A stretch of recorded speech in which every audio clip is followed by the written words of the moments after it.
Olá, estou eu aqui, professor Renato Carducci, para mais uma sequência de vídeos, agora para explicar para você um pouco mais sobre arquitetura de soluções tecnológicas, aplicando um conceito de modelagem de arquitetura, de desenho de arquitetura, definido por The Open Group, um grupo aberto formado por diversas empresas internacionais que definiram um padrão para que você siga uma determinada sequência de passos, cumpra com um conjunto de processos e aplique um conjunto de ferramentas para que você desenhe a solução tecnológica aderente às regras de negócio, aos objetivos e metas de negócio traçados. Nesses vídeos, eu não vou estar explorando aqui em detalhes o TOGAF, que é o modelo de arquitetura, o framework de arquitetura do The Open Group. Até porque esse é um modelo bastante extenso, com muitos detalhes e que merece um curso sobre isso. Aqui, o meu foco com você vai ser explicar para você de forma simples o que compõe a arquitetura, quais são os elementos dela, e como se desenha essa arquitetura na prática usando uma ferramenta homologada pelo Open Group, que é o Archimate. Então o foco aqui vai ser falar rapidamente do que é arquitetura de soluções para negócios e mergulhar na experiência do uso do Archimate, também através de exercícios e exemplos simples que possam te ajudar a aplicar isso no seu dia a dia de trabalho ou nos seus estudos. Começando essa trajetória, esse caminho aí de vídeos, vou iniciar por apresentar um pouco mais sobre o que é o TOGAF. TOGAF é um modelo de arquitetura, um framework, uma estrutura de trabalho, na verdade, de arquitetura definido pelo Open Group. Então o nome TOGAF vem de The Open Group Architecture Framework. Daí vem a sigla TOGAF. E esse modelo de arquitetura ele é baseado em fases, onde iniciamos todo o processo por uma fase preliminar. Você pode ver que essa fase preliminar ela nem tem letras que acompanham as fases, a fase em si. As demais fases têm letras. Por que dessas letras e por que não ter a letra na fase preliminar? Se você olhar para esse desenho, perceberá que existe um loop, um ciclo, partindo da fase A até H, retornando para A e continuamente. Por que isso? Porque a arquitetura é algo infinito. Não existe começo, meio e fim na arquitetura de soluções para uma empresa. A empresa sempre precisará de coisas novas, portanto arquiteturas novas, e a gente reinicia o ciclo de arquitetura a todo momento dentro da empresa. São vários loops de incrementos de arquitetura que fazemos dentro das organizações. Já a etapa preliminar, ela está fora desse loop. Vez ou outra, a gente revisita, realinha questões que nós levantamos na fase preliminar. Do que consiste a fase preliminar? A fase preliminar é o momento em que você vai compreender o que a empresa faz, por que faz, com quem ela se relaciona, quais são seus clientes, quais são seus fornecedores, quais são seus concorrentes, quais são os produtos e serviços que ela oferece para quais mercados. Ou seja, você vai entender a estratégia da organização, a sua organização interna, sua estrutura de filiais, de escritórios comerciais, de representações. Você precisa ter essa leitura completa, ampla da empresa, estratégica, para que você possa aí sim pensar em soluções de tecnologia. Estaria completamente errado eu pensar que vou sair empurrando negócios através de tecnologia. Não funciona assim. Primeiro, o negócio tem um objetivo a realizar, e esse objetivo a realizar ele vai ser concretizado, vai ser materializado, vai ser realizado através do emprego da tecnologia. Então, na fase preliminar, eu compreendo o que o negócio necessita, como ele opera, quais são os seus grandes desafios, e a partir daí eu faço então o desenho da minha arquitetura, começando então pela visão da arquitetura, fase A, onde eu vou explicar como é que a empresa está internamente organizada, seus departamentos, os objetivos departamentais e metas departamentais, e aí entender como que a tecnologia está aderente ou não àquilo que o departamento necessita para operar. Então eu faço o que eu digo ser uma análise de cobertura das soluções tecnológicas para o empreendimento. Será que o RH está bem assistido ou mal assistido pela tecnologia? Será que a área industrial, controle de produção, está bem assistida ou mal assistida pela tecnologia, assim por diante? Em quais aspectos? E aí então eu vou traçar um panorama de onde estão os gaps, onde estão as lacunas do emprego de tecnologia dentro da minha empresa em relação ao que o concorrente já está fazendo, né, da minha empresa, ou em relação àquilo que a tecnologia pode oferecer e eu ainda não estou explorando. Essas informações elas vão ser retidas, guardadas. Todas as informações já preliminares e constituição da visão de arquitetura vão ser guardadas em repositórios de informação, e isso vai formando um conjunto de requisitos para a arquitetura.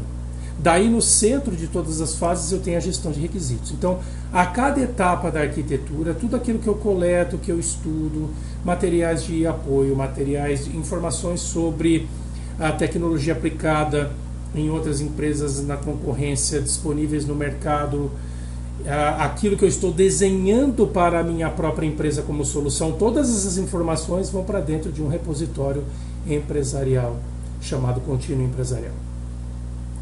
E dentro desse repositório eu tenho os requisitos do meu projeto. Requisitos esses que vão sendo atendidos, novos vão sendo levantados, vão surgindo e vão sendo catalogados nesse banco de requisitos, que vai continuamente sendo tratado e solucionado através da arquitetura e da implementação dessa arquitetura. Cumprida a visão da arquitetura, onde eu consigo entender as partes da minha empresa, né, das suas operações e as necessidades dessas partes da operação, eu parto aí sim para o desenho de uma solução, e aí eu começo a fazer o desenho da arquitetura de negócio. A arquitetura de negócio ela consiste em modelar processos, entender os indicadores e catalogar os indicadores de desempenho que são acompanhados pela organização, entender a organização interna das pessoas, as capacidades que a empresa tem de pessoas, de ferramentas para realizar os negócios. Então é uma análise interna dos processos empresariais, ferramentas, pessoas aplicadas, conhecimento aplicado. E eu faço tanto o desenho do que eu tenho hoje, quanto o desenho daquilo que eu quero ter no futuro. Claro que tentar fazer isso para a empresa toda de uma vez só, e eu já tive a oportunidade de fazer, é um trabalho que leva anos. Então, em geral, nos dias de hoje, quando a gente fala de abordagens ágeis, a gente acaba pegando a visão da arquitetura, escolhendo um foco das lacunas que eu identifiquei na visão de arquitetura, escolhendo um foco para solucionar, um ponto para solucionar, e a partir daí eu faço a arquitetura de negócio e sigo em frente. Na arquitetura de negócio, então, eu vou ter lá modelos de processos, né, desenhos de fluxos de processos, definição de responsáveis por esses processos, indicadores de desempenho que vão ser monitorados e controlados dentro desses processos. Na fase C, eu tenho a arquitetura de sistema, onde agora eu vou fazer o desenho de quais são os dados que eu necessito para operar a minha empresa, porque vamos lembrar sempre, né, que a informática, no nome dela tem informação. Então a gente parte definindo as informações necessárias e a aplicação que vamos fazer para essas informações. Então a arquitetura de sistemas ela consiste de duas arquiteturas, na verdade, a arquitetura de dados e a arquitetura de aplicação. Na arquitetura de tecnologia, fase D, eu defino a infraestrutura necessária para rodar esses dados e essas aplicações, para poder sustentar os dados e aplicações no dia a dia da empresa com toda a segurança, a redundância necessária. na fase oportunidades e soluções, eu vou olhar para os desenhos que eu fiz e vou determinar quando eu vou entregar cada pedaço dessa arquitetura que eu desenhei. Muitas vezes um desenho de arquitetura acaba ficando grande, tendo vários pontos, vários itens de entrega, e aí a gente pode, mais uma vez, usar uma abordagem ágil e fazer essa entrega por partes, em incrementos, e a gente pode usar aí uma abordagem de Agile, de Scrum, de Extreme Programming, enfim, né? Pensar numa abordagem como essa, num paradigma como esse, e a partir desse paradigma definir blocos de entrega, que a gente chama de blocos de solução, que são compostos por partes dos processos resolvidos, parte das aplicações entregue, parte dos dados entregue e infraestrutura entregue. Esses blocos de soluções são colocados então numa visão de roadmap, então eu tenho uma visão de datas e quando eu vou entregar cada pedacinho aí das soluções de negócio, que ao final de todas as esteiras de produção vão entregar a arquitetura completa que eu desenhei para o negócio. E esses blocos de solução que estão no roadmap vão então fazer parte, vão ser levados para dentro de um plano de migração, fase F. No plano de migração, dependendo do paradigma de gestão de projetos que você escolheu, se é clássico, se é ágil, você vai então, vamos dizer assim, cronogramar, definir custos, definir os recursos que você vai precisar para a realização do projeto, a sua mão de obra, suas ferramentas de apoio para a realização do projeto, ou seja, vai realizar o plano de projeto dentro da abordagem que você escolheu. Faz o seu planejamento, ou se for um Scrum, backlogs de produto, né, os backlogs de sprints depois.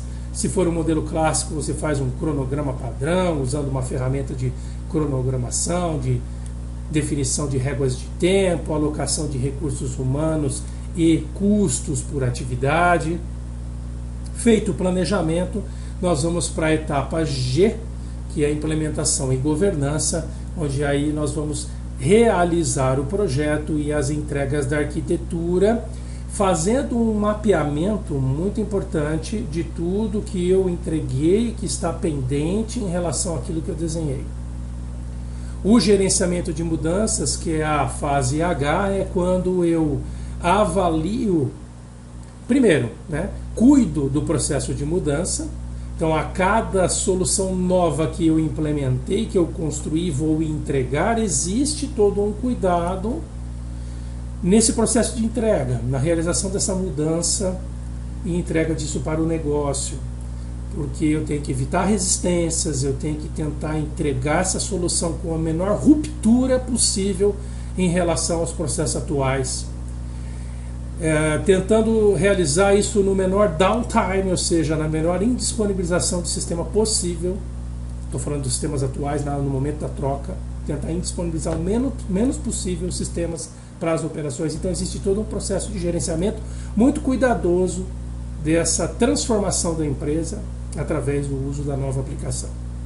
Capacitação das pessoas, conscientização das pessoas para o uso das novas soluções e nesse momento eu também tenho que avaliar se aquilo que eu estou entregando cobriu totalmente, cobriu parcialmente, não cobriu aquilo que era o objetivo do meu requisito de negócio. Bem, então a cada solução entregue eu faço uma avaliação de aderência daquilo que foi entregue em relação àquilo que era meu objetivo de entrega.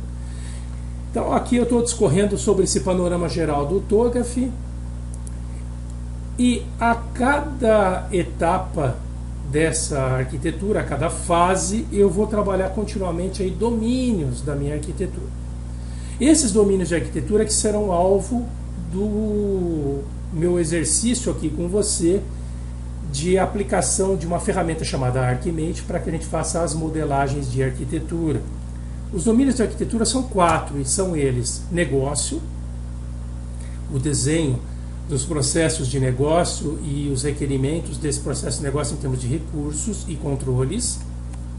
A aplicação, E aí nós estamos falando de software. Meu foco aqui com vocês é desenvolvimento de sistemas de informação. Então a aplicação é o software de aplicação, quais recursos ele tem que ter, quais funcionalidades ele tem que ter, quais características não funcionais, como estética, performance, tolerância a falhas, que ele também tem que respeitar. Nós temos também os dados. No domínio de dados eu vou falar das estruturas de dados e modelagem de dados. E aí a gente pode estar falando de dados do tipo Data Lake, do tipo Business Intelligence, DW, dados estruturados transacionais, enfim. Então eu vou olhar para os dados, para os meus requerimentos de dados. E a arquitetura de tecnologia, onde entra a infraestrutura necessária para que tudo isso funcione. Então, na arquitetura de tecnologia, eu vou falar de sistemas de segurança, proteção de intrusão, intruder management, vou falar aqui de firewall, de router, de proxy, de switch, de storage, de servidores, de cabeamento, de protocolos. Bem, então uma área muito importante. Muita gente pensa só na parte sistêmica, vou falar software e dados, né? E se esquece da infraestrutura. Um problema muito comum em muitas empresas é o esquecimento da infraestrutura. Então você faz todo o desenvolvimento do sistema, chega lá no final, quer implantar e não implanta, porque a sua infraestrutura não suporta. Ou porque você não atende algum requerimento, por exemplo, de segurança definido pela equipe de infraestrutura. Você não olhou para isso, não previu isso, não implementou isso no seu sistema e agora ele não vai ser implantado. Então, a parte de infraestrutura tem que andar junto dentro desse processo de arquitetura. E a gente só começa o desenvolvimento da aplicação quando todos esses componentes da arquitetura, esses 4 elementos, estão definidos para aquilo que eu quero fazer. Muito bem, essa era uma primeira apresentação que eu tinha aqui para você, para introduzir os conceitos do TOGAF, e daqui por diante será uma sequência de vídeos mostrando o uso de ferramentas.